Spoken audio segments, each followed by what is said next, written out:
ఇందాక అన్నట్టు కిరాక్ సీత ఒక ఆడపులిలా ఉంది, ప్రతిదానికి రియాక్ట్ అవుతుంది, రిప్లై ఇస్తుందని అన్నారు కదా.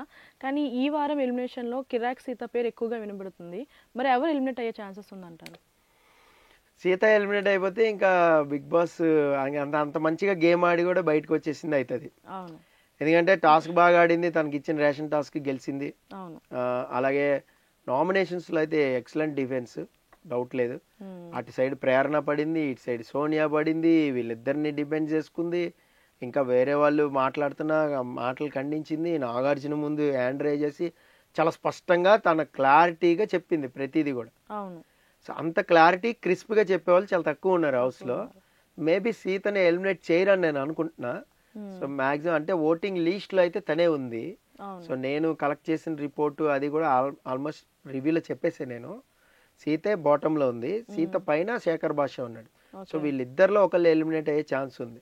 So in case Bigg Boss call తీసుకుంటే శేఖర్ భాషని ఎలిమినేట్ చేయొచ్చు, లేదా ఒక ట్విస్ట్ ఇచ్చేయాలి బిగ్ బాస్కి, ఇప్పుడు మనం అందరూ మాట్లాడుకోవాలంటే పృథ్వీని కూడా ఎలిమినేట్ చేయొచ్చు, చెప్పలేం.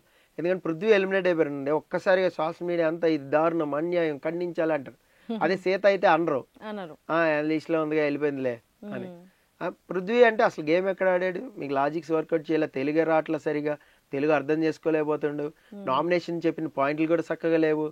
ఆల్రెడీ ఎక్స్ప్లెనేషన్ ఇచ్చేసిన దాన్ని మళ్ళీ తీసుకొచ్చి నామినేషన్ పాయింట్ పెట్టాడు మణికంఠకి. సో మీరు అబ్జర్వ్ చేశారు లేదా కానీ పాపం నాగార్జున ముందు యష్మి ఒక ట్యాగ్ వేసింది, ఎవరికి మణికంఠకి ట్యాగ్ వేసి, నువ్వు ఎందుకనో కొంచెం జ్యువెల్ మైండ్ లాగా ఉన్నావు, అటు నైనికాని అడిగావు, అటు నన్ను అడిగావు, ఆల్రెడీ నిఖిల్ తీసుకుంటానన్నాడు నిన్ను క్లాన్లో, అయినా కూడా అడిగావు అంటే, అరే అది సర్వైవింగ్ అడుక్కున్నా, నేను నిఖిల్ హ్యాండ్ ఇస్తే లాస్ట్ మినిట్లో 3 మారిపోతే, సో మిమ్మల్ని రిక్వెస్ట్ చేసుకున్నా, అదే కదా గేమ్ అదే కదా. ఇప్పుడు మీరు చీఫ్, నేను నిన్ను బతిలో అడుకోవాలి, నేను క్లాన్లో తీసుకోవా ప్లీజ్ అని, అదే చేశాడు తను, అదే చెప్పాడు, సర్వైవింగ్ కోసం చేశాను, నేను హౌస్లో ఉండాలి కదా, గేమ్ ఆడాలి కదా, గేమ్ ఆడే ఛాన్స్ నాకు రావాలి కదా, నేను నామినేషన్లో ఉన్నా కదా, ఇదే కదా పాయింట్. ఆ పాయింట్తోనే తను ఏంటంటే అందుకని బతిలాడుకున్నా, నాకు గేమ్ ఆడే ఛాన్స్ రావాలి ఈ వారం అని చెప్పి అన్నాడు. ఆ పాయింట్ పట్టుకుని మళ్ళా అక్కడంటే అక్కడ వినలేదు, ఇక్కడ మణికంఠ ఎక్స్ప్లెనేషన్ మనోడు వినలా, సోఫాలో కూర్చుని ఎంజాయ్ చేస్తున్నాడు, పక్కన ఎవరితో గుసగుసలు మాడుకున్నా, అంటే ఎంజాయ్ చేయడానికి వెళ్ళినట్టు ఉంది, అక్కడ గేమ్లో లేరు. నేను విన్నర్ అవ్వాలని వచ్చా అనే అంటాడు, మాటకి విన్నర్ అవ్వాలని వచ్చినాడు. అబ్జర్వేషన్ ఆఫ్ ఆల్ పార్టిసిపెంట్స్ ఉంటుంది. హౌస్లో కోన చూస్తారంటారు కదా, ఎడ్జి చూడాలా, అక్కడ గడ్డి మొన్న కొంచెం తక్కువ ఉంది ఏంటి, కొద్దిగా మొలిసింది ఏంటి, ఇలా కూడా చూడాలి హౌస్ అంటే.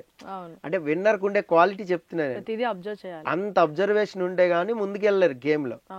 అది ఏమైంది అక్కడ మరి, ఇప్పుడు ఒక డెసిషన్ తీసుకోమంటారు సపోజ్ అనుకుందాం, ఈ వారం వర్స్ట్ కంటెస్ట్ ఎవరో చెప్పమంటారు, అప్పుడు ఏం చెప్తావు నువ్వు? నీకు తెలిసింది నిఖిల్ సోనియా దగ్గర తిరుగుతున్నావు, పొద్దున అక్కడ దోశలు తింటున్నాము, మధ్యాహ్నం లంచ్ చేస్తున్నాము, టాస్క్ వస్తే ఆడుతున్నాం, పడుకుంటున్నావు, ఇక్కడే ఉన్నావు, వర్స్ట్ పర్ఫార్మెన్స్ ఎలా చెప్తావు? అందరూ ఒక 2-3 మణికంఠ అన్నారు అనుకో, వీడు కూడా మణికంఠ అంటాడు వెళ్ళి. రీజన్ ఏంటంటే వాళ్ళు చెప్పిన రీజన్ చెప్తాడు, ఈ నీ సొంత ఒపీనియన్ ఏముంది? మణికంఠ గేమ్ బాగా ఆడాడు అనుకుందాం, అప్పుడు వర్స్ట్ ఎలాగ అవుతాడు? సో అలాగే చెప్పాడు మొన్న నామినేషన్స్లో, అందుకని నేను పృథ్వీ అంటున్నా, నామినేషన్స్లో మనోడు అలాగే చెప్పాడు, ఆల్రెడీ ఎక్స్ప్లెనేషన్ ఇచ్చిన దాన్ని మళ్ళీ పాయింట్ తెచ్చి నామినేషన్లో పెట్టాడు. అటు మణికంఠ 2-3 సార్లు చెప్పాడు, నేను ఆల్రెడీ చెప్పా దీని మీద డిఫెన్స్ చేసుకున్నా, మళ్ళీ నువ్వు ఇదే పాయింటా ఇంకోటి లేదా అని అడిగాడు, నాది ఇంకోటి లేదు ఇదే పాయింట్ అన్నాడు.